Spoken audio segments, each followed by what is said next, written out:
കഴിഞ്ഞ ദിവസം നടൻ സന്തോഷ് നായരുടെ അപകടം എല്ലാവരും അറിഞ്ഞതാണ്. എന്നാൽ നടൻ കിഷോർ സത്യയുടെ കുറിപ്പ് കൂടി കണ്ടപ്പോൾ വളരെയധികം ദാരുണമായി തന്നെ തോന്നുന്നു.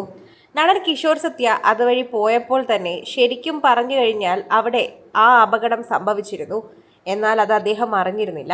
രാത്രി അല്ലെങ്കിൽ വെളുപ്പാങ്കാലമായതുകൊണ്ട് തന്നെ ആളുകൾ കൂടി നിൽക്കുന്നത് കണ്ട് വാഹനം നിർത്തിയില്ല.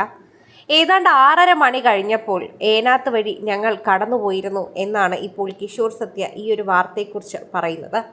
രാവിലെ കുടുംബവുമായി തിരുവനന്തപുരത്ത് നിന്ന് ഒരു യാത്ര പുറപ്പെട്ടു.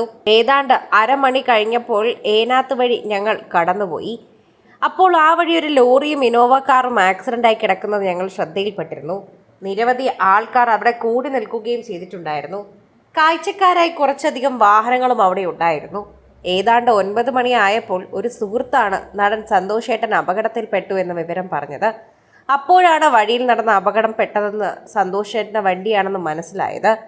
ഒത്തിരി സങ്കടം വന്നു. കഴിഞ്ഞ ആഴ്ചയാണ് മോഹിനിയാട്ടം എന്ന സിനിമയിൽ ഒരു മികച്ച വേഷത്തിൽ അദ്ദേഹത്തെ വീണ്ടും കാണുന്നത്. ആ കഥാപാത്രം സന്തോഷേട്ടനെ വീണ്ടും മലയാള സിനിമയിൽ സജീവമാക്കുമെന്ന് മനസ്സ് ഉറപ്പിച്ചു പറയുകയും ചെയ്തിട്ടുണ്ടായിരുന്നു. പക്ഷെ വിധി മറ്റൊന്നായിപ്പോയി.